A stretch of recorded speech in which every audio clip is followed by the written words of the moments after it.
रिया और जादुई पंछी।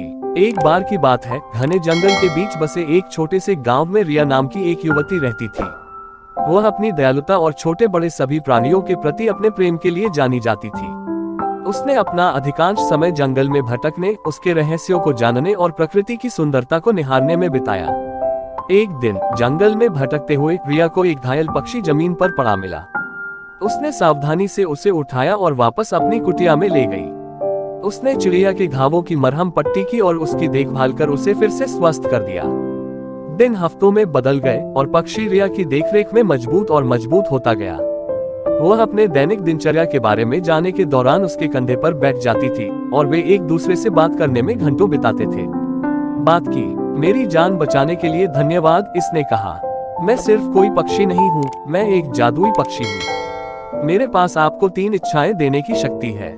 उनका बुद्धिमानी से उपयोग करें, क्योंकि एक बार उनका उपयोग किया जाता है तो उन्हें वापस नहीं लाया जा सकता है। लिली चकित और प्रसन्न थी। उसने लंबे समय तक और कठिन सोचा कि उसे क्या चाहिए। अंत में उसने अपनी पहली इच्छा की, मैं अपने गांव के लिए भरपूर फसल की कामना करती हूँ ताकि कोई भी भूखा न रहे। अगले ही दिन गांव के चारों ओर के खेत भरपूर फसल से लहलहा उठे। रिया की दयालुता के लिए ग्रामीण चकित और आभारी थे। अपनी दूसरी इच्छा के लिए रिया ने सभी प्राणियों की भाषा को समझने की क्षमता की कामना की और ठीक उसी तरह वह पक्षियों की चहचहाहट, मधुमक्खियों की भनभनाहट और पत्तों की सरसराहट को समझ सकती थी। जहां तक उसकी तीसरी इच्छा का सवाल है, रिया ने बहुत देर तक सोचा कि वह क्या चाहती है। अंत में उसने अपनी इच्छा व्यक्त की, मैं हमेशा प्यार और खुशी से घिरी रहना चाहती हूँ। और ऐसा ही था। रिया ने अपना शेष जीवन प्रेम और प्रसन्नता से घिरा हुआ बिताया। उसने जंगल का पता लगाना और जरूरतमंद लोगों की मदद करना जारी रखा। और यद्यपि उसने कभी कोई दूसरी इच्छा नहीं की, वह जानती थी कि जादुई चिड़िया हमेशा उस पर नजर रख रही थी, उसकी इच्छाओं को पूरा करने के लिए तैयार थी अगर उसे उनकी आवश्यकता थी।